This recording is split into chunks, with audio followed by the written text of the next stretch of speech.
जय श्री कृष्ण। ओम नमः शिवाय।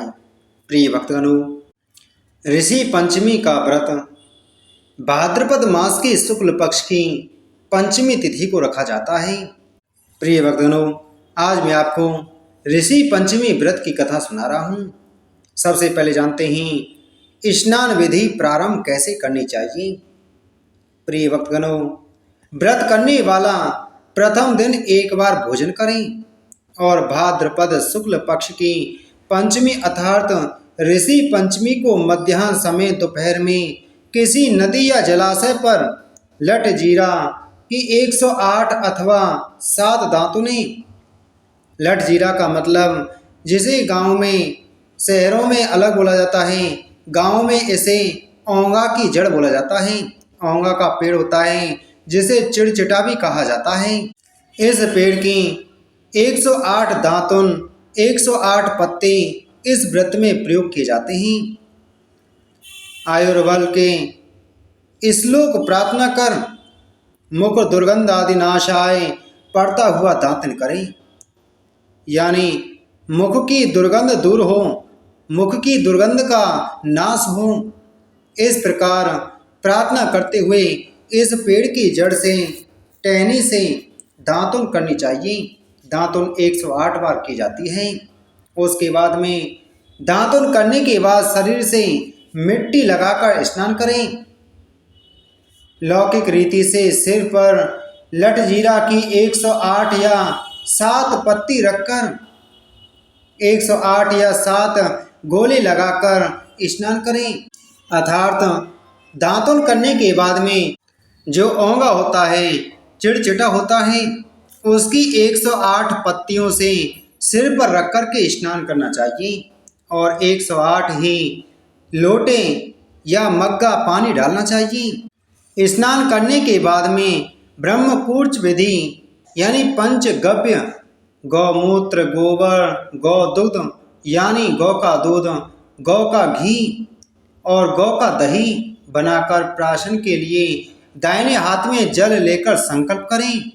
संकल्प करके तांबे आदि के पात्र में गायत्री मंत्र से गौमूत्र, गंध द्वार से गोबर, आप्यायस्व से दूध, दधि कावनों से दही, तेजो से शुक्र से घी और देवस्यत्वा पढ़ ओम का उच्चारण कर, यानी इस शब्द को बोलकर ओम का उच्चारण कर स्त्रोबा आदि काष्ठ से मथ कर 7 हरि कुशाओं से इस मंत्र को पढ़ते हुए पंचगव्य की 10 आहुति दें। अर्थात पृथ्वी पर कुश डोबो डोबो कर चबाता जाए। इस प्रकार 10 आहुति देकर यत्वग्रस्ती मंत्र पढ़ ओम का उच्चारण कर पंचगव्य प्राशन करें। यदि हवन करने की इच्छा न हो तो आहुति देने वाले मंत्र का उच्चारण कर पंचगव्य प्राशन करें, परंतु बिना पढ़े ही पंचगव्य प्राशन ना करें। प्रिय भक्तजनों, आइए अब हम ऋषि पंचमी व्रत की कथा का श्रवण करते हैं। राजा शताश्व ने कहा कि हे पितामह, मुझे ऐसा व्रत बताइए जिससे समस्त पापों का नाश होवे। तब ब्रह्मा जी ने कहा, राजन, मैं तुम्हें वह व्रत बताता हूँ जिसमें समस्त पाप विनाश को प्राप्त होंगे। वह ऋषि पंचमी का व्रत है जिसके करने से नारी जाति के तमाम पाप दूर होकर पुण्य की भागी होती है।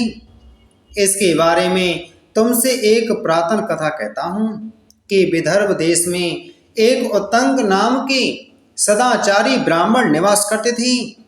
उनकी पतिव्रता नारी सुशीला से एक पुत्री और एक पुत्र का जन्म हुआ। पुत्र सुविभूषण ने वेदों का सांगोपांग अध्ययन किया।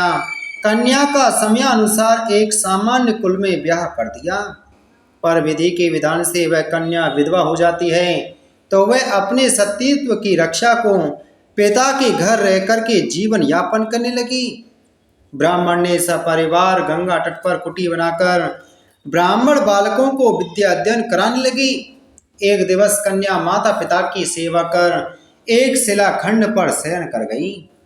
रात भर में उसके सारे शरीर में कीड़े पड़ गए। सुबह जब कुछ शिष्यों ने उस कन्या को अचानक इस दशा में देखा तो उसकी माता सुशीला को आवेदन किया कि गुरु पुत्री के दुख को देखिए। गुरु पत्नी ने जाकर अपनी पुत्री की दशा देखकर नाना तरह से विलाप करने लगी और वह पुत्री को उठाकर ब्राह्मण के पास लाती है। ब्राह्मण भी पुत्री की दशा देखकर अति विस्मय को प्राप्त हुए और दुखी हुए।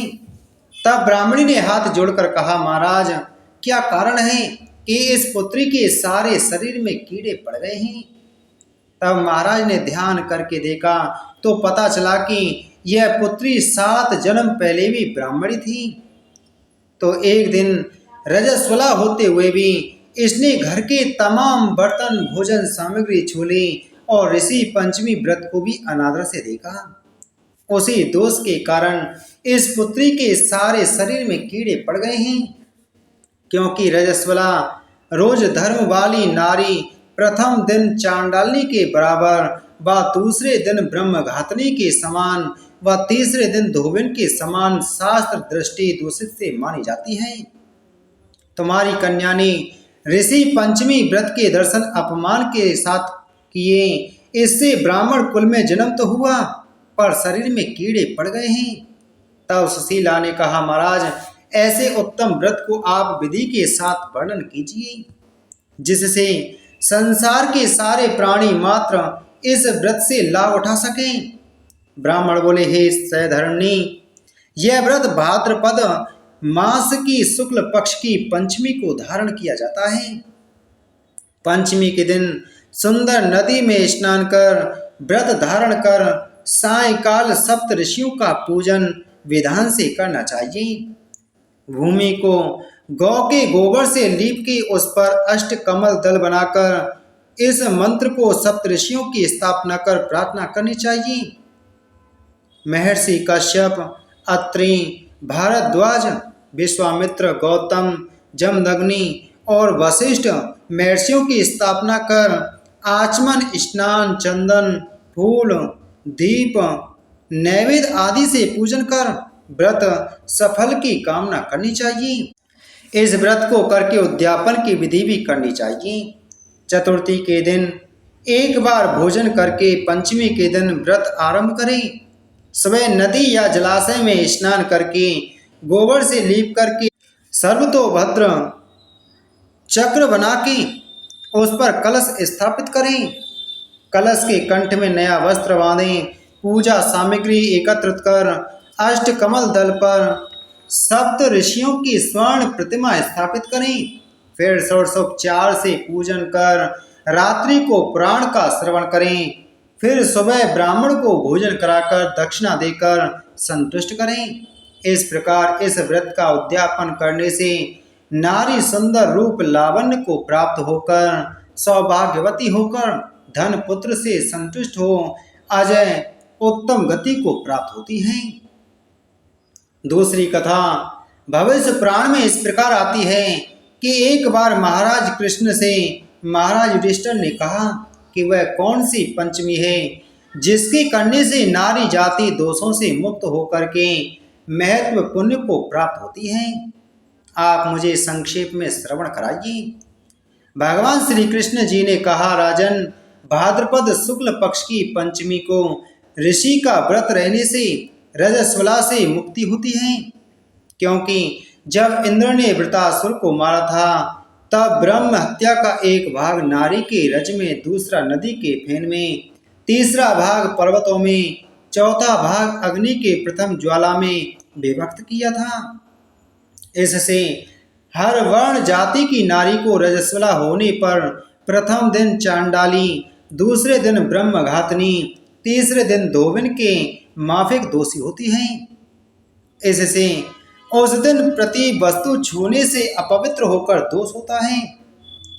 इस ऋषि पंचमी व्रत की करने से वह दोष मोक्ष होकर नारी पवित्रता को प्राप्त होती है।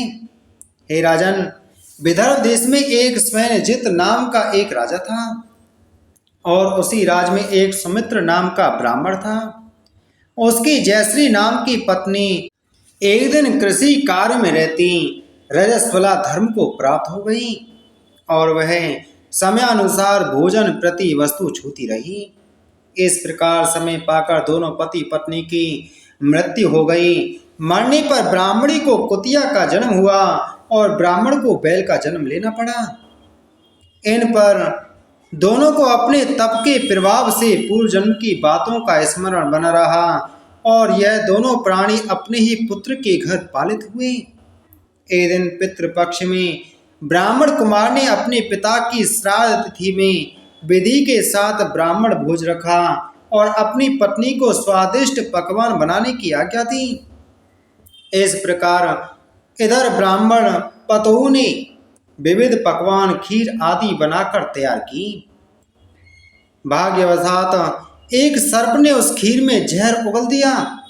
यह हाल ब्राह्मणी कुतिया बनी देख रही थी तो उसने सोचा कि अगर ब्राह्मण यह खीर खाएंगे तो मृत्यु को प्राप्त हो जाएंगे, इससे मेरे लड़के को ब्रह्म हत्याओं का भारी पाप लगेगा। इससे उस खीर को कुतिया ने जाकर झूठी कर दिया। इस पर बहू ने कुतिया को इतनी मार मारी कि उसकी कमर तोड़ दी और खीर फेंक के दूसरी खीर बना ली। फिर श्राद्ध कर सब ब्राह्मणों को भोजन कराया। रात को कुतिया ने जाकर अपने पूर्व पति बैल से दिन में होने वाली घटना बताई तो बैल बोला, हे प्रिय, तुम्हारे ही पाप के संसर्ग से आज मुझे बैल होना पड़ा है और आज मेरे लड़के ने दिन भर मुंह बांधकर जोता है और अभी तक एक मुट्ठी घास भी नहीं डाली। यह सारी बातें छुपा हुआ ब्राह्मण बालक भी सुनता रहा, जिससे वह बड़ा दुखी हुआ और माता पिता दोनों को भोजन देकर वह रंज में बन चला गया। उधर ऋषियों को उसने दंडवत करके पूछा, महाराज, मेरे माता पिता कुतिया व बैल की योनि में हैं, वह किस प्रकार इस योनि से छुटकारा पा सकेंगे? इस पर ऋषियों ने बताया, तुम्हारे माता पिता ने रजो धर्म दोष से कुतिया और बैल का जन्म पाया है। इससे तुम घर जाकर विधि से उत्तम ऋषि पंचमी के व्रत को करके उसका फल अपने माता पिता को समर्पण करो, जिससे वह इस योनि से मुक्त होकर स्वर्ग प्राप्त करें।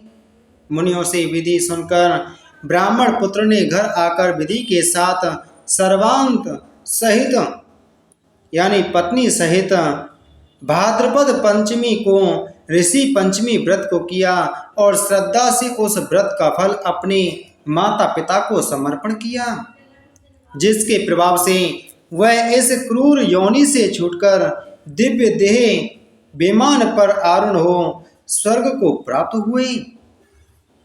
हे राजन, जो नारी इस व्रत को विधि के साथ करती है, श्रद्धा से सप्त ऋषियों का पूजन करती है, वह नारी भयंकर रजस्वला दोष से छूटकर शीघ्र ही धन पुत्र पौत्र आदि के सौभाग्य रूप को पाती है। इस व्रत को करना नारी जाति का मुख्य कर्तव्य है।